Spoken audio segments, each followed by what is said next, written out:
በኢትዮጵያ እውነቱን ለመናገር ደግሞ በየትኛውም ቦታ እንደ ሶሴጅ፣ ሆት ዶግ እና የታሸጉ ስጋዎችን መብላት የተለመደ ሆኗል። ፈጣን ናቸው፣ ርካሽ ናቸው፣ ጣፋጭ ናቸው። ነገር ግን አንድ ነገር ብነግራችሁስ በቀን አንድ ሆት ዶግ ብቻ መብላት ለካንሰር የመጋለጥ እድላችንን ሊጨምር እንደሚችል ያውቃሉ? ምናልባት ሳይሆን በሳይንስ የተረጋገጠ ነው። ይህንን በተቻለ መጠን ቀላል በሆነ መንገድ ላስረዳችሁ። እንደ ኢሮፓውያን አቆጣጠር በ2018 የዓለም የጤና ድርጅት ወይም WHO አካል የሆነው አንድ ዓለም አቀፍ የምርምር ቡድን የተቀነባበሩ ስጋዎችን መርምሮ ነበር። የተቀነባበሩ ስጋዎችን ስንል እየተነጋገርን ያለነው ስለ ቤከን፣ ሶሴጅ፣ ሆት ዶግ፣ ሃም የታሸጉ ስጋዎችን ነው። እና እነዚህ የተቀነባበሩ ስጋዎች በምድብ አንድ ካንሰር አምጪ ነገሮች ወይም ግሩፕ 1 ካርሲኖጅን ውስጥ አስቀምጧቸዋል። የግሩፕ ማለት ሲጋራ፣ አስቤስቶስን የመሳሰሉ ከባድ ካንሰር አምጪ ነገሮች ያሉበት ግሩፕ ነው። አሁን ቆዩ፣ በስህተት እንዳትረዱኝ። ይህ ማለት ስጋ መብላት እንደ ሲጋራ አደገኛ ነው ማለት አይደለም። ነገር ግን በጣም የተለየ ትርጉም አለው። እርሱም የተቀነባበረ ስጋ ካንሰርን ሊያመጣ እንደሚችል የሚያሳይ ጠንካራ ሳይንሳዊ ማስረጃ አለን ማለት ነው።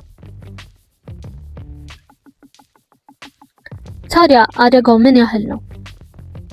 በቀን 50 ግራም ያህል የተቀነባበረ ስጋን የምትመገቡ ከሆነ ያ ማለት አንድ ሆት ዶግ ወይም ደግሞ 2 ስላይስ ሃም የምትመገቡ ከሆነ ለትልቁ አንጀት ካንሰር ወይም ኮለን ካንሰር የመጋለጥ እድላችሁ በ18% ይጨምራል። አሁን ይህንን በግልጽ ላስረዳችሁ። አንድ ሰው በህይወት ዘመኑ ለትልቁ አንጀት ካንሰር የመጋለጥ እድሉ 5% አካባቢ ነው። በየቀኑ የተቀነባበረን ስጋን የምትመገቡ ከሆነ ግን ወደ 6% ገደማ ይመጣል ማለት ነው።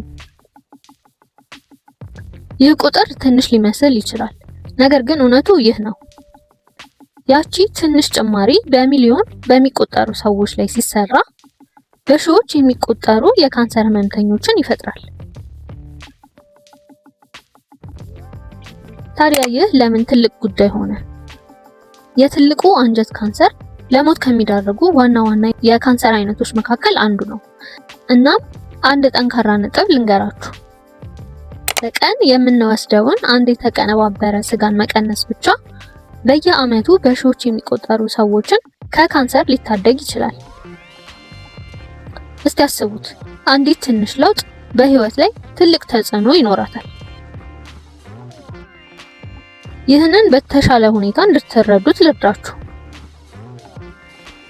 ከሚያጨስ ሰው ጋር አብሮ መኖር ለሳምባ ካንሰር የመጋለጥ እድልን በ15% ያህል ይጨምራል። በየቀኑ ሆት ዶግ መብላትስ ለትልቁ አንጀት ካንሰር የመጋለጥ እድልን በዛው መጠን ይጨምራል። ነገር ግን ምግብ የተለመደ ስለሚመስለን ጥያቄ ውስጥ አንከተውም።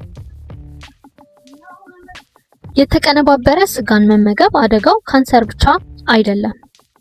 የተቀነባበረ ስጋ ከሚከተሉት ጋርም ይያያዛል። የልብ ህመም፣ የስኳር ህመም፣ ያለ እድሜ መሞት። ስለዚህ ስለ አንድ በሽታ ብቻ አይደለም እያወራን ያለነው። የተቀነባበረ ስጋ ሙሉ ሰውነታችንን ይነካል።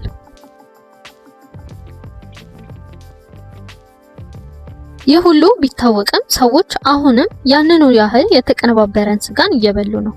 ለምን? ምክንያቱም ቀላል ስለሆነ፣ ርካሽ ስለሆነ፣ በየቦታው ስለሚገኝ።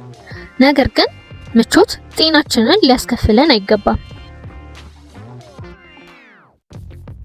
ታዲያ ምን ማድረግ አለብን? ይህንን የምነግራችሁ እንድትደነግጡ አይደለም፣ ነገር ግን ንቁና ጥንቁቅ እንድትሆኑ ለማድረግ ነው። ስለዚህ በቀላል ነገር ጀምሩ። በተቀነባበረ የስጋ ሳንዱች ፋንታ ምስር፣ ሽምብራን፣ ትኩስ በቤት የተዘጋጀ ምግብን መተካት። ሙሉ በሙሉ ባታቆሙም እንኳን ትንሽ ለውጥ ትልቅ ለውጥን ያመጣል። አሁን እውነቱን እንድትነግሩኝ ይፈልጋለሁ። የተቀነባበረ ስጋን ምን ያህል ጊዜ ትመገባላችሁ? በየቀኑ፣ አልፎ አልፎ ወይስ በጭራሽ? ከታች ኮሜንት ላይ አሳውቁኝ። በጣም ማወቅ እፈልጋለሁ። በሚቀጥለው ቪዲዮ ደግሞ ሰውነታችንን ከመጉዳት ይልቅ የሚጠቅሙ ጤናማ የፕሮቲን ምንጮችን አሳያችኋለሁ። ስለዚህ አሁኑኑ ሰብስክራይብ ማድረጋችሁን እንዳትረሱ፣ ምክንያቱም ዛሬ የምታደርጉት የጤና ውሳኔ የወደፊት ህይወታችሁን ይወስናል።